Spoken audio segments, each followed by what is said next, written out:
the Indian soldier.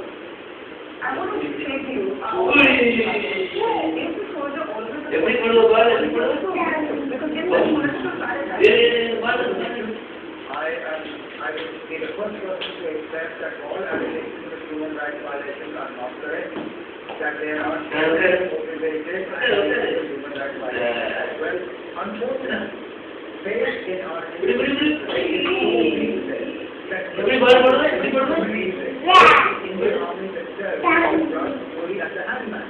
we keep all these investigations out of the purview of even the human rights because of the armed forces.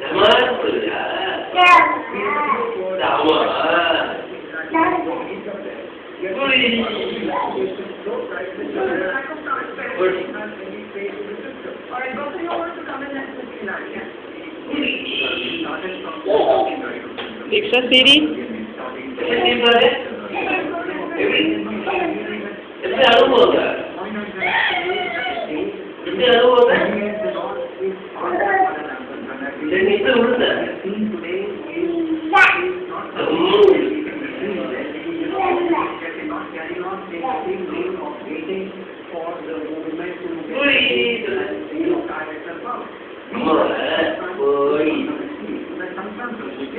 People want to decide for themselves.